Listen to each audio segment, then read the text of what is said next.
Hi all, இந்த வீடியோவில் நம்ம நாட்டட் செயின் ஸ்டிச் எப்படி போடலான்னு பார்க்கலாம். அதுக்கு பேக் ஸ்டிச் போட்டுக்கோங்க, ஒரு லூப் எடுத்துக்கோங்க, குட்டியாக ஒரு லாக் ஸ்டிச் போடுறீங்க, சின்னதாக ஒரு செயினை.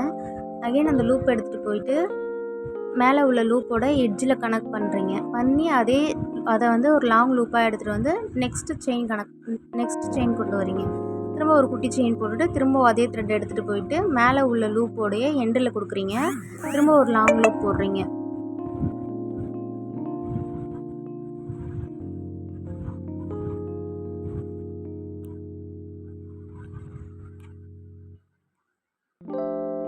இதே மாதிரியே ப்ராசஸை கண்டினியூ பண்ணிகிட்டே வாங்க. நமக்கு இதோட சென்டரில் பார்க்க குட்டி குட்டியாக ஒரு நாட் மாதிரி தெரியும். பார்க்க இந்த ஸ்டிச் அழகாக இருக்கும். இன்றைக்கி நான் சரி த்ரெட்டில் போட்டிருக்கேன், நீங்கள் சில்க் த்ரெட்லேயும் போடலாம். பாருங்கள், இப்போது ஒரு லாங் லூப் எடுத்துகிட்டு ஒரு சின்ன செயின் போட்டு லாக் பண்ணுறேன். அகெயின் அந்த த்ரெட் எடுத்துகிட்டு வந்து மேலே உள்ள லூப்போட எட்ஜில் கனெக்ட் பண்ணி அகெயின் அடுத்த லூப்பு வந்து நான் க்ரியேட் பண்ணுறேன்.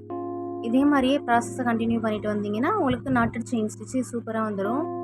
இந்த நாட்டட் செயின் ஸ்டிச் போடுறதுக்கு முன்னாடி நார்மல் செயின் ஸ்டிச்சை நல்லா ப்ராக்டிஸ் பண்ணிவிட்டு இது எடுங்க. இல்லைன்னா கண்டிப்பாக உங்களுக்கு இது கொஞ்சம் வராது. நார்மல் செயின் ஸ்டிச் உங்களுக்கு சூப்பராக வந்துடுச்சுன்னா நீங்கள் எல்லாமே நல்லா போட்டுருவீங்க. நீடில் ஹேண்ட்லிங்கில் தான் எல்லாமே இருக்குது. நீங்கள் போட போட உங்களுக்கு அந்த நீடில் ஹேண்ட்லிங்லாம் வந்துடும். ஸ்டார்டிங்லாம் கொஞ்சம் வராத மாதிரி உங்களுக்கு ஃபீல் ஆகுதுன்னா நிறையா போட்டு பாருங்கள், ஈஸியாக வந்துடும். லாஸ்ட்டாக என் நாட் போட்டு செக்யூர் பண்ணிக்கோங்க. தேங்க்ஸ் ஃபார் வாட்சிங்.